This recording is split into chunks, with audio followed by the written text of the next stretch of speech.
नमस्कार, मैं रचना शर्मा चढ़ती कला टाइम टीवी देख रहे सभी दर्शकों का स्वागत करती हूं। आप देख रहे हैं हरियाणा न्यूज। समाचार की शुरुआत से पहले एक नजर आज की मुख्य सुर्खियों पर।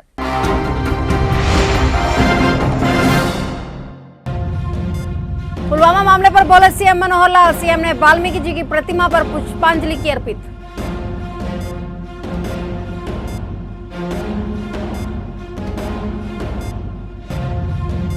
हिसार में स्मॉग और वायु प्रदूषण अपने चरम पर, दर्शा रहा गंभीर स्थिति।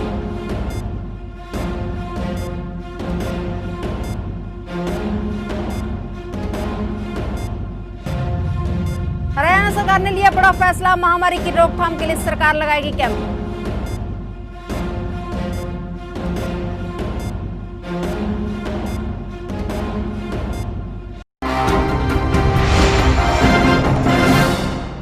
और अब समाचार विस्तार से। हरियाणा में एक दो शहरों को छोड़कर बाकी सभी शहरों में स्मॉग और वायु प्रदूषण अपने चरम पर है। सभी शहरों में से हिसार में सबसे अधिक एयर क्वालिटी इंडेक्स दर्ज किया गया। हिसार में औसत AQI 431 माइक्रोग्राम प्रतिदिन मीटर तक पहुंच गया, जिसमें PM 2.5 व PM 10 मुख्य रूप से बढ़े हुए पाए गए। यह प्रदूषण का गंभीर स्थिति को बयान कर रहा है, यानी स्वास्थ्य लोगों को भी इतने प्रदूषण से दिक्कतें हो सकती हैं। इसके साथ ही महामारी संक्रमितों, दिल के मरीज, बुजुर्ग व बच्चों को विशेष तौर पर घर में ही रहने की अपील की जाती है।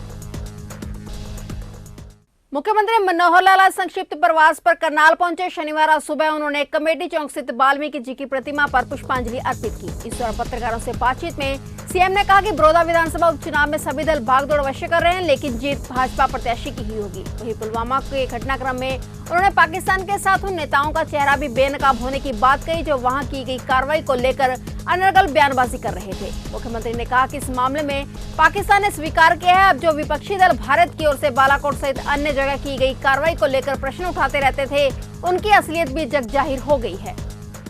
अच्छी रास्ते पर चलने की जो उनकी विचारधारा, उससे उत्प्रोत होता है। वो एक समाज में जितनी बुराइयां थी, जितनी वहाँ उस समय की सामाजिक समस्याएं थी, उनको दूर करने के लिए और समाज को एक ठीक दिशा देने के लिए भक्ति मार्ग पर चला करके उन्होंने एक बहुत बड़ा उपकार किया है।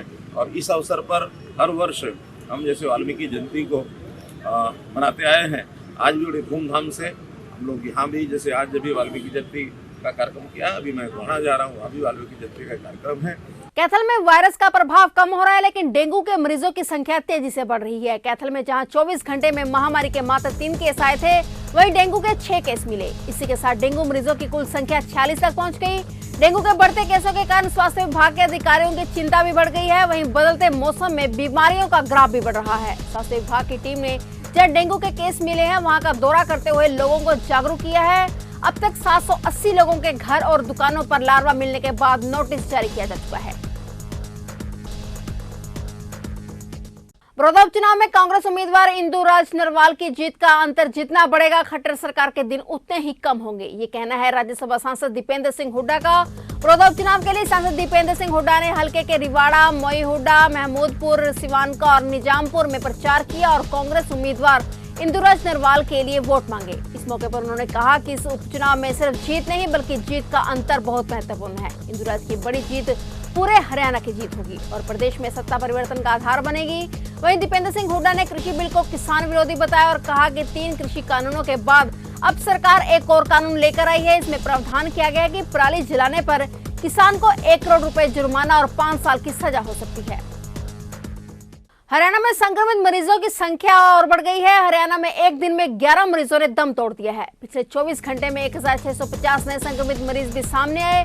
वहीं 1179 मरीज ठीक हुए। इसके अलावा 460 मरीजों की हालत अभी भी चिंताजनक बनी हुई है। इसी के साथ हरियाणा में अब कुल संक्रमित मरीजों की संख्या 1,65,467 हो गई है। इसमें 1,51,839 मरीज ठीक हो चुके हैं, जबकि 11,851 मरीज अभी भी वायरस से ग्रस्त है। हरियाणा में अब तक इस संक्रमण से कुल 1,770 मरीज दम तोड़ चुके हैं। कलायत में कपिल मुनि रोड पर स्थित शमशान घाट के पास नगर पालिका द्वारा शहर का कचरा फेंके जाने से शमशान भूमि व आसपास के एरिया में बदबू फैल रही है। कई बार कमेटी नगर पालिका को इस बारे में सूचित कर चुकी है, मगर फिर भी कोई समाधान नहीं हो रहा है। सभा के प्रधान ने चेताया कि अगर स्थिति में सुधार नहीं हुआ तो सोमवार को सभा द्वारा जो भी नगर पालिका द्वारा ट्रैक्टर या रिक्शा यहाँ पर कचरा डालने आएगी तो उसको हिरासत में ले लिया जाएगा।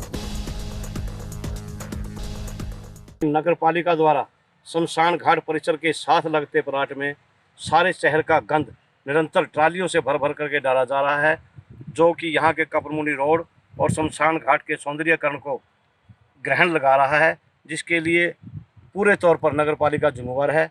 हरियाणा में संक्रमण के मामले फिर से बढ़ने लगे हैं। सितंबर महीने में केस कम होने से राहत मिली थी, लेकिन अक्टूबर माह में कई केस सामने आए हैं। लगातार बढ़ रही मरीजों की संख्या रोकने की दिशा में हरियाणा सरकार ने एक बड़ा फैसला लिया है। मनोहर सरकार अगले 2 हफ्तों में कैंप लगाकर महामारी के सैंपल इकट्ठे करेगी।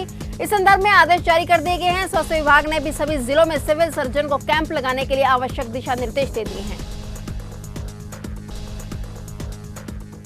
हरियाणा के पानीपत में मास्क नहीं लगाने पर टोकने से खफा सिरफरे व्यक्ति ने गोली मारकर किराना दुकानदार मेहर सिंह की हत्या कर दी। फिर करीब 100 मीटर दूर मेडिकल स्टोर पर जाकर एक और शख्स को गोली मार दी। वह दवाई दुकानदार को भी गोली मारने ही वाला था, लेकिन उससे पहले पड़ोसी दुकानदार ने आरोपी को पकड़ लिया। बाद में मौके पर मौजूद लोगों ने आरोपी को पकड़कर उसकी जमकर धुनाई कर दी। उसके बाद से उसके पास एक कट्टा और 12 कारतूस भी बरामद किए गए। गोली से घायल शख्स को निजी अस्पताल में भर्ती कराया गया, जबकि घायल आरोपी को भी पुलिस के हवाले कर दिया गया।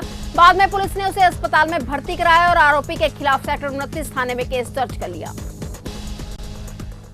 हरियाणा के करनाल में हुए एक सड़क हादसे के दौरान कबड्डी खिलाड़ी की मौत हो गई है। जानकारी के मुताबिक पानीपत के सीख पात्री गांव का रहने वाला खिलाड़ी रवि मैच खेलने के लिए अपने रिश्तेदार के पास करनाल रुका था।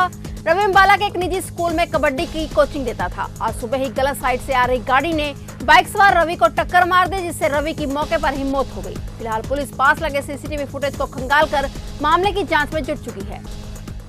फिलहाल हरियाणा न्यूज में इतना ही। तब तक के लिए देखते रहिए चढ़ती कला टाइम टीवी और मुझे दीजिए इजाजत। धन्यवाद।